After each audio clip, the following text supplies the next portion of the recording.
So I wanted to take a few minutes with this video to talk about 5 interesting PlayStation 5 stories, and if you could hit that like button on the video, thank you to those that do it, and as always, it's very much appreciated. Now, the stories I wanted to dive into today includes a new graphics upgrade 2.0 support being confirmed, a PlayStation Showcase update, the shocking truth about our gaming world, the gaming industry, great PlayStation 5 sales news, and a PlayStation first-party studios update. First, yes or no, are you going to be getting Final Fantasy 16 or not? There's a state of play going on tomorrow, and we're going to talk about that today here, but I'm curious if you guys have any intention of getting Final Fantasy 16, which is set to be the focus of the event. I'm personally going to be getting Final Fantasy 16 day 1 from what I've seen, but that's just me. So comment below, yes or no, if you're getting Final Fantasy 16 or not. Let me know down in the comments below. Now diving into the first story of the video, first party studios update. So this is a quick story. Media Molecule, the people behind Little Big Planet, Tearaway, and of course Dreams have revealed that they're putting the Dreams project down and moving on to their next thing. Dreams will stop receiving updates on September 1st, and then after that, no new content is coming, but players can still create, share, and still use the game online like they have been. So it looks like there will be a maintenance team to keep the game running, but the whole studio won't focus on new content and upgrades specifically for the Dreams project. As for their new game, there was a job posting last year that a person applying must have worked on AAA, live services, massively multiplayer online games, and they must also have a great sense of humor. Media Molecule stated they're not ready to share what they're working on just yet, but it looks like it's gonna be an online title. Now diving into the second story of the video, the shocking truth about our gaming industry. Reading from PlayStation Lifestyle, console and PC players make up less than 10% of all gamers, analyst reports. There are 3.7 billion gamers around the world in 2023, but console and PC players only make up a fraction of that total number, says analyst firm DFC Intelligence. In fact, the firm says that as far as the actual core consumer base is concerned, that 3.7 billion figure is fairly meaningless and mainly used for grabbing headlines. As summarized by Games Industry, the DFC Intelligence latest report, Global Game Consumer Market Overview, notes that in truth there are only 300 million hardware-driven consumers. By that they mean people who buy PCs or consoles specifically for gaming. On top of that, it says console gamers are mainly concentrated in North America and Europe. It goes to show that the far larger group of gamers are those on mobile devices. So I actually didn't know there was only 300 million console and PC gamers. PC I thought was a huge market,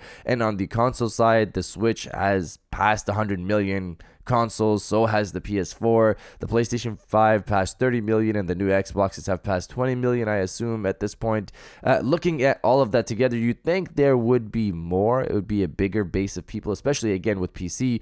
Either way, it's crazy to see how big the mobile market is, but it also makes sense considering how much money these games make on mobile. It's disgusting.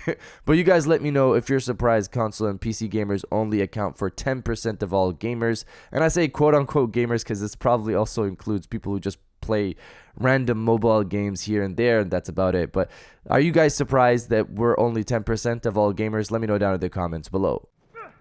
That fucker ain't getting up. Fucker's down.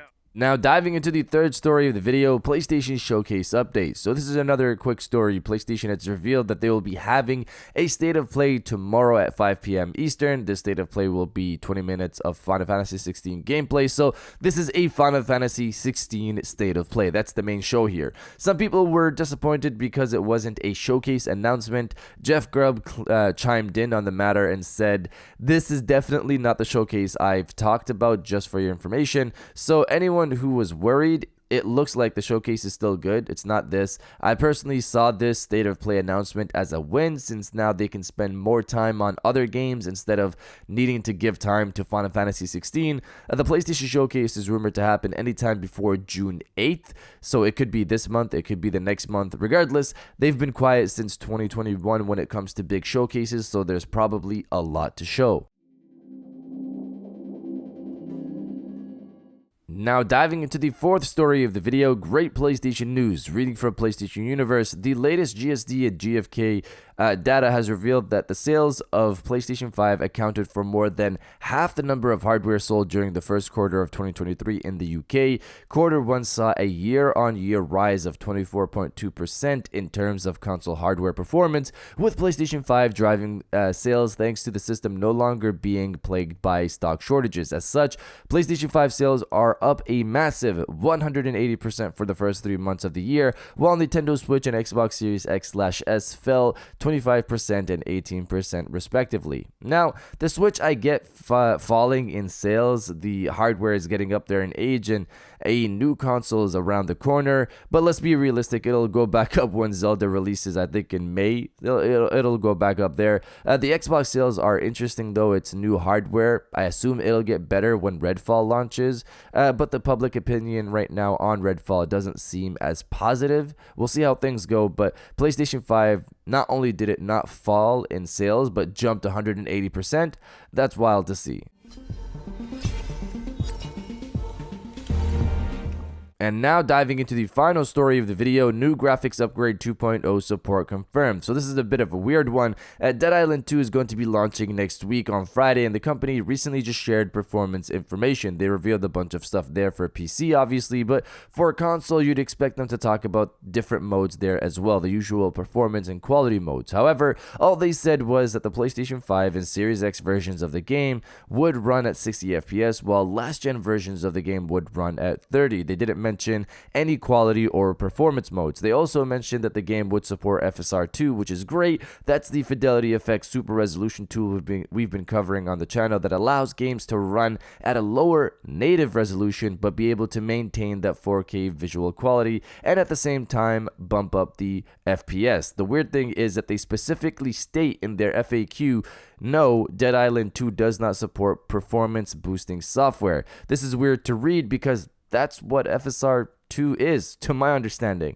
In their FAQ, FSR2 support is asked about, they mention Fidelity FX Contrast Adaptive Sharpening, which is another tool by AMD, and then state, yes, Dead Island 2 does support both. You have the option to turn on FSR2 in the graphics menu. RCAS is enabled by default. So that's specifically settings on the PC version of the game, but consoles, I would assume, also would support FSR as well. So FSR2 is there, but isn't performance boosting software. That's confusing to read. Regardless, I'm curious to see how FSR2 is used here to help with the 60 FPS mode. If the visual quality is high and looks as good as 4K or nearly as good, that's all that really matters in the end. But you guys let me know if you're getting Dead Island 2 or not. Let me know down in the comments below. And if you guys did enjoy this video, please hit that like button. As always, tell us to subscribe if you're new. I got new videos every Monday, Wednesday, and Friday. And now I'll check you guys out on the next one.